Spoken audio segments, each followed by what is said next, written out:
कोराडी महालक्ष्मी जगदंबा संस्थानाच्या वतीने आणि कालांतराने मुख्यमंत्री यात्रा दर्शन योजनेमध्ये कोराडी महालक्ष्मी ते अयोध्या अशी आम्ही वारी चालू करतो आहे। आज शुभारंभ झाला आहे। 1 तारखेला आणि 15 तारखेला 2 बसेस आमच्या कोराडी महालक्ष्मी मधून या ठिकाणून जातील आणि 4 दिवसाचा हा प्रवास आहे जाण्या येण्याचा।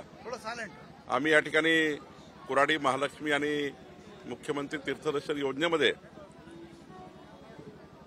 या सर्वांचा राहण्याची व्यवस्था, जाण्या येण्यापासून सर्व काळजी घेणे, सर्व व्यवस्था ह्या कोराडी महालक्ष्मीने उभ्या केलेल्या आहेत। मला वाटतं हा उपक्रम खूप दिवसापासून करण्याची आमची योजना होती। आज आम्ही हा उपक्रम सुरू केला आहे।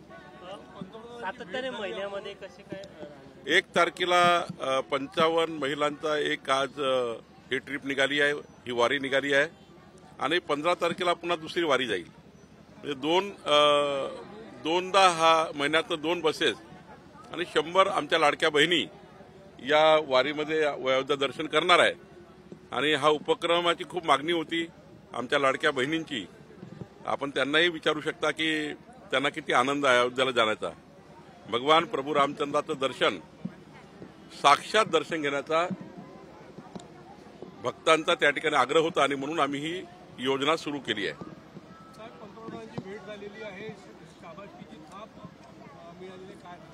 काल मी माननीय पंतप्रधान मोदीजी यांना विनंती केली होती, त्यांनी सदिच्छा भेट स्वीकारली आणि मी आई महालक्ष्मीचं काष्ठशिल्प त्यांना दिलं आणि माननीय मोदीजींना आई महालक्ष्मी जगदंबेच्या दर्शनाकरताही मी त्यांना निमंत्रण दिलं आहे। त्यांनी निमंत्रण मान्यही केलं आहे। जेव्हा नागपुरात कधी प्रवासात येतील तेव्हा नक्कीच मोदीजी आई महालक्ष्मीच्या दर्शनाला येतील। सोबतच त्यांनी संघटनेच्या माध्यमातून सरकारच्या योजना, केंद्र सरकार राज्य सरकारच्या योजना संघटनेच्या माध्यमातून जनतेपर्यंत पोहोचवाव्या याकरताही मार्गदर्शन केलं। महाराष्ट्राचं सरकार पारदर्शी असावं असंही मार्गदर्शन केलं आणि या ठिकाणी आम्हाला सर्वांना आशीर्वाद दिले। माननीय देवेंद्रजी फडणवीस साहेबांच्या नेतृत्वातलं सरकार, आमचं सरकार, जनतेचं सरकार हे पुढच्या 5 वर्ष आम्ही जे आश्वासन जनतेला दिलं आहे ते पूर्ण करण्याकरता आम्ही काम करू आणि माननीय मोदीजी आमच्या पाठीशी आहे। डबल इंजिन सरकार आहे, केंद्रातनं मोठं पाठबळ महाराष्ट्र सरकारला आहे। माननीय मोदीजी, माननीय देवेंद्रजी डबल इंजिन सरकार आहे। या सरकारच्या माध्यमातून आम्ही जनतेचा विकास करू, जनतेच्या मागण्या पूर्ण करू। भाऊ, तुम्ही असे बोलले होते की आमदारांनी सरकारवर विश्वास ठेवावा, फक्त आमदार धससाठी यांच्यासाठी ती सूचना होती की सर्वांसाठी ती सूचना आहे? नाही, मीडियामध्ये एखाद्या वेळी बोलण्यापूर्वी माननीय मुख्यमंत्री महोदयाशी पूर्ण कुठल्याही प्रकरणामध्ये काय कारवाई झाली आहे, सरकारने काय पुढाकार घेतला आहे, सरकार काय काय त्या ठिकाणी योजना म्हणजे एखाद्या तपासाबद्दल करताय हे माननीय आमदारांनी जाणून घेतलं पाहिजे। तपासात काही जर अजून ऍडिशन करायचे असतील, जोडायचं असेल तर माननीय मुख्यमंत्री किंवा मंत्री महोदयाशी बोललं पाहिजे। पण मीडियाच्या माध्यमातून या ठिकाणी तपासामध्ये कुठे अडचणी येतील?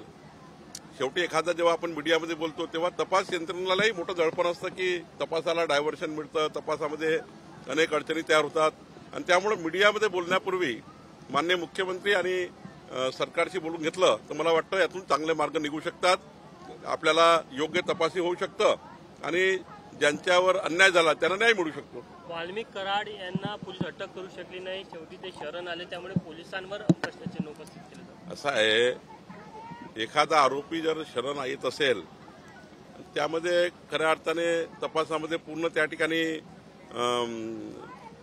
तपास पुढे जाणार असेल तर त्यामध्ये हे असे टीकाटिप्पणी करून काही योग्य नाही। काल म्हणाले पकडत नाही, आता शरण आला तर त्याच्यामध्ये त्या ठिकाणी 10 गोष्टी करायला लोक लागतात। तर मला असं वाटतं तपास यंत्रणेवर कुठलंही दडपण तयार होणार नाही। तपासामध्ये काल माननीय मुख्यमंत्री महोदयांनी सांगितलं आहे की या प्रकरणातला कोणी आरोपी, बीडच्या प्रकरणातला कोणी आरोपी ह्या सुटणार नाही। त्याला योग्य पद्धतीचे पुरावे, योग्य पद्धतीचं चार्जशीट ही तयार करावी लागतं। मला वाटतं गुन्हा दाखल करण्यापेक्षा गुन्हा हा पूर्ण त्या ठिकाणी निकाली निघणे आणि सर्व तपास यंत्रणेच्या माध्यमातून जे काही पुरावे येतील त्या पुराव्यातनं आरोपीला शिक्षा होणे, म्हणजे तपास कसा झाला पाहिजे की त्या शिक्षाच झाली पाहिजे, म्हणून काही काळ सरकारला लागतो तो द्यावा लागतो. आता टीका टिप्पणी करणारे करतात. संतोष देशमुख यांच्या गावचे गावकरी जलसमाधी आंदोलन करत आहे, आरोपींना अटक करण्याची त्यांची मागणी आहे. मला वाटतं माननीय देवेंद्रजींनी या ठिकाणी इतकं स्पष्ट आणि योग्य पद्धतीने तपासाचं काम सुरू केलं आहे. मी गावकऱ्यांना विनंती करेल की देवेंद्रजीवर आणि आमच्या सरकारवर विश्वास ठेवावा, आमच्यावर विश्वास ठेवावा. माननीय देवेंद्रजींनी सांगितलेलं आहे, आमच्या मुख्यमंत्री मोदयांनी सांगितलेलं आहे की या तपासामध्ये आम्ही अंतिम करू आणि कोणालाही सोडणार नाही. गावकऱ्यांनी थोडी तपासामध्ये साथ द्यावी आणि तपास यंत्रणेला सुद्धा मदत करावी, जेणेकरून कुठलाही पुरावा वगैरे सुटणार नाही. याकरता मी गावकऱ्यांनाही आपल्या माध्यमातून विनंती करतो. अजून काही मंत्र्यांनी पदभार स्वीकारलेला नाहीये, आपण मुख्यमंत्र्यांनी सुद्धा असं म्हटलंय की लवकर स्वीकारावं. नाही, मला वाटतं की आता पदभार स्वीकारण्याकरता थोडे कमी जास्त दिवस लागतात. काही आधीच मंत्रिमंडळाच्या आधीच काही लोक बाहेर गेले आहेत, म्हणजे मंत्रिमंडळ झाल्या पूर्वनियोजित काही कार्यक्रम आहेत, पूर्वनियोजित काही लोक विदेशात गेले आहेत. मला वाटतं या आठवड्यात निर्णय होईल सर्व, म्हणजे या आठवड्यात पदभार घेतील असं दिसतं. शिर्डीच्या मेळाव्यामध्ये राज्याला नवीन भाजपचा प्रदेशाध्यक्ष मिळेल याची घोषणा होण्याची शक्यता आहे? नाही, मला असं वाटतं की आमची प्रक्रिया सुरू झाली आहे. आम्ही आता 1 तारीख ते 20 जानेवारीपर्यंत आजपासून राज्यामध्ये 1.5 कोटी सभासद नोंदणी करतो आहे. मग सक्रिय सदस्य, ऍक्टिव्ह सदस्याची नोंदणी होणार आहे. मग बूथ अध्यक्ष, 1 लक्ष बूथ अध्यक्ष आम्हाला करायचे आहे. मग तालुक्याच्या अध्यक्षाच्या निवडी होतील, जिल्हाध्यक्षाच्या निवडी होतील, त्यानंतर प्रदेशाध्यक्षाची निवड होतं. त्यामुळं त्या निवडीला जरा मला वाटतं आपलं केंद्र नेतृत्व, आमचे राष्ट्रीय अध्यक्ष निर्णय घेतील. पण प्रक्रिया सुरू झाली आहे आणि त्यामुळं प्रक्रिया एकदा सुरू झाली आहे तर लवकरच त्याचा निर्णय होतो. स्वामित्व कार्ड आता पुढच्या टप्प्यात कधी वितरित केलं जाईल? माननीय मोदीजी पुन्हा एकदा स्वामित्व योजनेचा शुभारंभाचा वेळ देतील आणि लवकरच मी त्यांना वेळ मागितलेला आहे. नक्की केंद्राचीच योजना आहे, राज्याने सोबत काम करायचं आहे. त्यामुळं या दुःखद घटनेमुळं माजी पंतप्रधान मनमोहन सिंगजी यांचं दुःखद निधन झालं. त्यामुळं शासकीय दुखवटा असल्यामुळे तो कार्यक्रम पुढे गेला.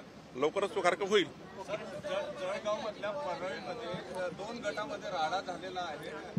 काय सांगाल अशा प्रकारच्या राड्याच्या घटना ज्या आहेत त्या मोठ्या प्रमाणात? आता ते घटना काय तिथले एसपी तपास करतात किंवा त्याबद्दलचा मी एसपीशी बोलेल. मराठवाड्याचा जो पाणी प्रश्न आहे तो अजून बिकट झालेला आहे.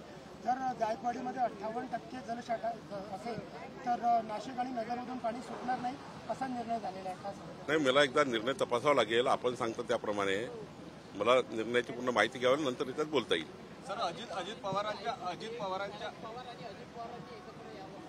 काय अजित पवारांच्या आईने पांडुरंगाकडे साकडं घातलं की अजित पवार आणि शरद पवार हे पुन्हा एकत्र या. असं आहे, माननीय शरद पवार साहेब आणि अजित पवार साहेब यांच्याबद्दलचा निर्णय त्या दोघांनीच घ्यायचा आहे.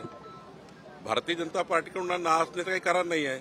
त्या पक्षाने निर्णय करायचा आहे, त्यांच्या नेत्यांनी निर्णय करायचा आहे. त्यामुळे त्यांच्या निर्णयात मी काही बोलणे योग्य नाही. मोहनजीच्या वक्तव्यांना घेऊन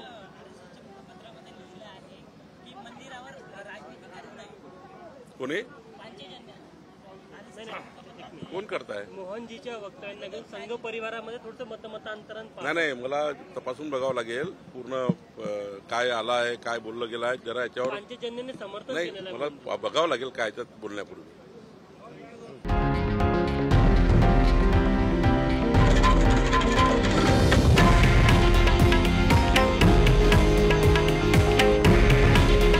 हे आहे देशातील नंबर 1 न्यूज नेटवर्क आणि आपण पाहत आहात TV9 मराठी.